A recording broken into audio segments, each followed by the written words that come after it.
जंगल का राजा और आखिरी शिकार। सूरज धीरे धीरे पश्चिम की ओर झुक रहा था। जंगल की शांत हवा में सूखी पत्तियां सरसराने लगी थीं। एक घनी झाड़ी के पीछे एक विशाल शेर अपनी सुनहरी आंखों से शिकार की खोज कर रहा था। वह जंगल का राजा विक्रम था, तेज, शक्तिशाली और अनुभवी। विक्रम अब बूढ़ा हो चुका था, लेकिन उसकी ताकत और चालाकी पर कोई संदेह नहीं कर सकता था। उसके पैने नाखून और मजबूत जबड़े अब भी जंगल के बाकी जानवरों के लिए डर का कारण थे।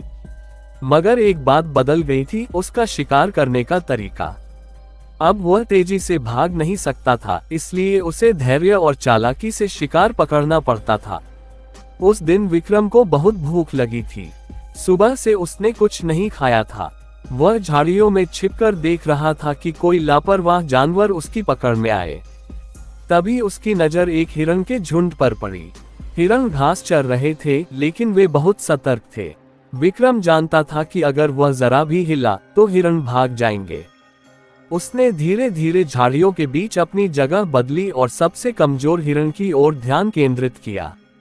विक्रम ने सांस रोक ली, फिर बिजली की तेजी से छलांग लगाए। हिरणों के झुंड में भगदड़ मच गई। सभी इधर उधर भागने लगे, लेकिन एक छोटा और कमजोर हिरण पीछे छूट गया। विक्रम ने छलांग लगाए और अपने मजबूत पंजों से हिरण को पकड़ लिया। हिरण ने खुद को छुड़ाने की पूरी कोशिश की, लेकिन भीम की पकड़ बहुत मजबूत थी। धीरे धीरे उसकी ताकत जवाब देने लगी। लेकिन तभी पास की झाड़ियों से एक युवा तेंदुआ निकला। वह भी शिकार की फिराक में था। उसने देखा कि शेर के पंजों में एक घायल हिरण था। तेंदुए ने झपट्टा मारा और हिरण को छीनने की कोशिश की। विक्रम गुस्से से गरजा, उसकी दहाड़ पूरे जंगल में गूंज उठी।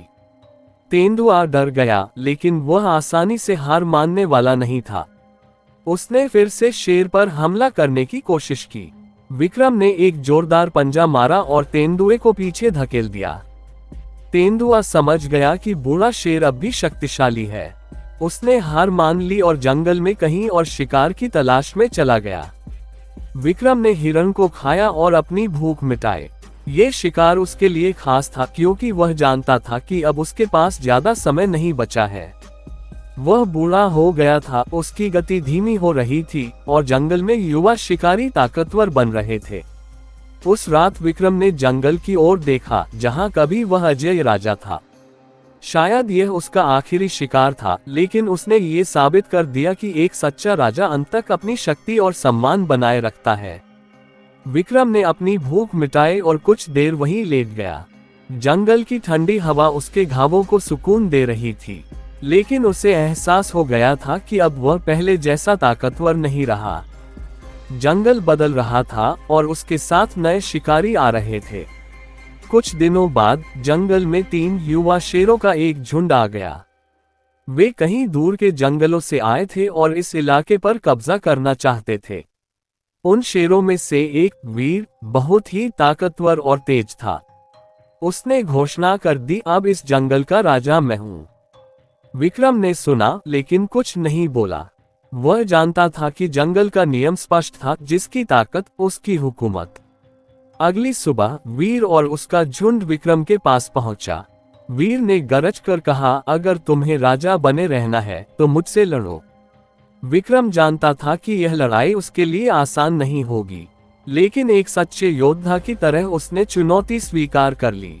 जंगल के बीचों बीच मुकाबला शुरू हुआ। वीर युवा और तेज था, जबकि विक्रम अनुभव और चालाकी में माहिर था।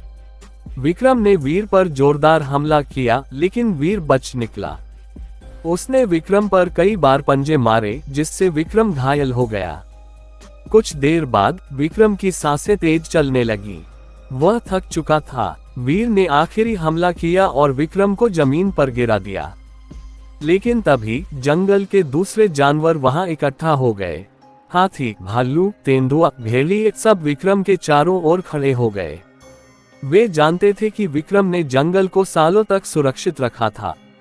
वीर ने भी यह समझ लिया कि विक्रम सिर्फ एक शेर नहीं, बल्कि जंगल का गौरव था। उसने सिर झुका दिया और कहा, आज से तुम हमारे बड़े भाई हो। हम तुम्हारे सम्मान में तुम्हें कभी नुकसान नहीं पहुंचाएंगे। विक्रम मुस्कुराया। वह जानता था कि उसकी बादशाहत खत्म हो गई थी, लेकिन उसकी इज्जत और सम्मान हमेशा कायम रहेगा। उस रात विक्रम ने जंगल की तरफ देखा और चुपचाप अंधेरे में खो गया। यह उसका आखिरी सफर था, एक राजा का सफर जो लड़ा, जीता और सम्मान के साथ विदा हुआ। विक्रम अब जंगल का राजा नहीं था, लेकिन उसकी गौरवशाली विरासत जंगल में हमेशा जीवित रहने वाली थी। अब वह जंगल के गहरे हिस्से में चला गया, जहां बूढ़े और अनुभवी शेर अकेले रहते थे। विक्रम अब ज्यादा शिकार नहीं कर सकता था। वह कमजोर हो गया था और अब उसे तेज दौड़ने में भी दिक्कत होती थी। लेकिन जंगल ने उसे सिखाया था कि हर समस्या का समाधान होता है। अब वह छोटे जानवरों और बची हुई लाशों पर निर्भर रहने लगा। कई बार गिद्ध और लकड़बग्घे उसे दूर भगाने की कोशिश करते, लेकिन एक गरज से ही वे डरकर भाग जाते। एक दिन विक्रम जंगल के किनारे एक घायल छोटे शेर के बच्चे को पड़ा हुआ देखता है। वह बहुत कमजोर था और अकेला था। शायद किसी और झुंड ने उसे भगा दिया था। विक्रम को वह बच्चा अपनी युवा अवस्था की याद दिलाता है, जब वह भी अकेला था और उसने खुद को जंगल का राजा बनाया था। वह शावक के पास गया और धीरे धीरे उसकी मदद करने लगा। उसने उसे शिकार करना सिखाया, छिपने के तरीके बताए और यह भी सिखाया कि सिर्फ ताकत ही नहीं, बल्कि धैर्य और बुद्धिमानी भी राजा बनाती है। समय बीतता गया। वह शावक अब बड़ा हो चुका था और एक ताकतवर शिकारी बन गया था। उसने जंगल में अपना नाम बना लिया था। एक दिन जब सूरज डूब रहा था, विक्रम ने जंगल की ओर देखा। वह अब बहुत बूढ़ा हो चुका था। उसने अपनी आखिरी गरज भरी और चुपचाप जंगल की गहराइयों में चला गया। उस रात जंगल में एक नई दहाड़ गूंजी। वही शेर का बच्चा जिसे विक्रम ने सिखाया था, अब नए सफर पर निकल चुका था।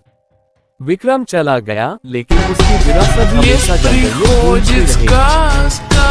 Снег, как чистый лист, разноцветный.